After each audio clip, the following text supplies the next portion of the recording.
हरे कृष्णा। तो श्रीमद् भगवद गीता का हम अगला जो 7वां अध्याय चल रहा था, अगला श्लोक हम पढ़ेंगे अभी, भगवत ज्ञान। और श्लोक नंबर जो है आज का है 29 है। तो इसमें बताया गया है कि भगवान हम लोग जीवात्मा को स्वतंत्रता क्यों देते हैं और ऐसे संसार में जीवात्मा को स्वतंत्रता देकर हमको फिर से माया में क्यों गिराते हैं। तो इसको बारे में हम थोड़ा सा चर्चा करेंगे। पहले इस श्लोक का उच्चारण करते हैं। यो यो याम याम तनु भक्ता श्रद्धार्चित तुम इच्छति तस्य चलम श्रद्धाम ताम एवा विधामि अहम। अनुवाद श्रील प्रभुपाद जी के द्वारा। मैं प्रत्येक जीव के हृदय में परमात्मा स्वरूप स्थित हूँ। जैसे ही कोई किसी देवता की पूजा करने की इच्छा करता है, मैं उसकी श्रद्धा को स्थिर करता हूँ, जिससे वह उसी विशेष देवता की भक्ति कर सके। हरे कृष्णा। तो यहाँ भगवान बताते हैं कि मैं परमात्मा स्वरूप में सबके हृदय में बैठा हूँ। और आगे बोलते हैं कि कोई भी किसी देवता की पूजा करना चाहता है, उसको भी हम जो स्थिर करता हूँ, उसकी श्रद्धा को स्थिर करता हूँ और उसे विशेष भक्ति कर सके। पहले ही भगवान बताएं कि मैं परमात्मा रूप में सबका स्थित हूँ परमात्मा रूप में। और सब जीवात्मा किसी देवता का पूजा करना चाहता है कोई भी व्यक्ति, तो उसको जो श्रद्धा है उसको स्थिर करता हूँ और फिर ताकि वो भक्ति कर सकें। ये भगवान बोल रहे हैं, भगवान श्री कृष्ण अर्जुन से। अभी संसार में पिछले हम लोग देखिए कितने लोग, कितने प्रकार के लोग हैं, सब अपने अपने श्रद्धा के अनुसार पूजा करते हैं। जितने लोग हैं उतना ही प्रकार के लोगों को श्रद्धा है। अलग अलग प्रकार के देवी देवताओं। कभी श्रील प्रभुपाद जी अलग तात्पर्य में बताते हैं कि जब विश्व युद्ध हुआ था तो वहाँ हिटलर का नाम हुआ, तो कुछ लोग तो हिटलर की पूजा करते थे, हालांकि वो भी मत प्राणी हैं। देवता तो ठीक है, शक्तिशाली होते हैं, भगवान के प्रतिनिधि यानी होते हैं, लेकिन कोई मनुष्य की पूजा करे, कोई आम आदमी का पूजा करे, तो ये उतना अच्छा नहीं है, माना गया है। तो देवताओं की पूजा करने के लिए भगवान ही आदेश प्रेरित कर सकते हैं। तो यहाँ सवाल अभी हम सुने थे कि देवताओं की पूजा करने के लिए भगवान श्री कृष्ण प्रेरित क्यों करते हैं। परमात्मा रूप में देवता नहीं स्थिर रहते हैं, कोई बाबा स्थिर नहीं रहते। सबके हृदय में, चींटी के हृदय में, हाथी के हृदय में और सारे मनुष्यों के हृदय में, सारे जितने प्राणी हैं 84 लाख योनियाँ, सबके हृदय में परमात्मा रूप में भगवान श्री कृष्ण ही हैं और दूसरा कोई नहीं है। भगवान बता रहे हैं मैं परमात्मा रूप में सबके हृदय में स्थित रहता हूँ और मैं ही प्रेरित करता हूँ कुछ भी कार्य करने के लिए, भौतिक हो या आध्यात्मिक हो, उसकी श्रद्धा को स्थिर करता हूँ। बिना स्थिर हुए कोई मनुष्य कार्य कर ही नहीं सकता है। अब बताइए कोई भी ऐसा कार्य आप किए हैं जो मन चंचल हो और करना चाहते हो, जब तक आपकी श्रद्धा, कोई भी कार्य हो, जब तक श्रद्धा भक्ति उसमें आप पूरे मेहनत का कार्य, जब तक मन चंचल रहता है तो हम कोई भी कार्य नहीं कर सकते हैं। देवता हो चाहे आजकल के जितने भाग दौड़ चल रहे हैं ज़िंदगी, कोई कुछ किया है, भौतिक एडवांसमेंट में भी किया है, तो जब तक स्थिर उसके लिए समय देते हैं, उसके लिए कार्य करते हैं, तब जाके वो सक्सेस हो पाता है। तो इसी प्रकार से भगवान ही प्रेरित करते हैं उसको। देवता लोगों को भी अलग अलग ही देखते हैं कि उस देवता की पूजा क्यों करता है, क्योंकि पहले पिछली बार बताया कि 3 गुण ये संसार चला है, मान 3 गुणों से।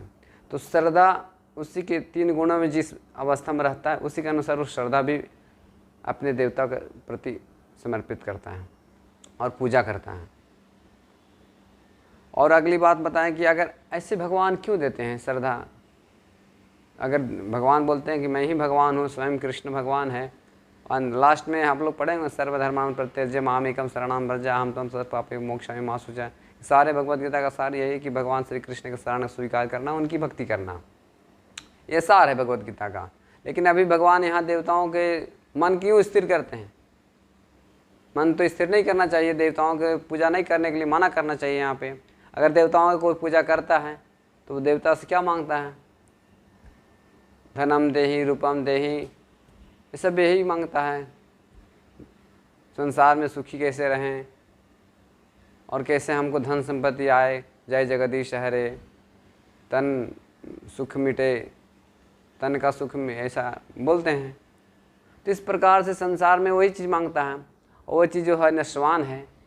अभी पत्नी कोई कामना करता है, सुंदर पत्नी चाहिए, अब पत्नी से आ गए तो उसको पुत्र भी चाहिए, तो पुत्र के लिए प्रार्थना करता है। तो इस प्रकार से मांगते रहता है। तो भवसागर में फिर मांगते मांगते फिर अलग योनि में चला जाता है, क्योंकि समय लिमिटेड है सबका। तो इस प्रकार से वो ऐसा भगवान क्यों करते हैं?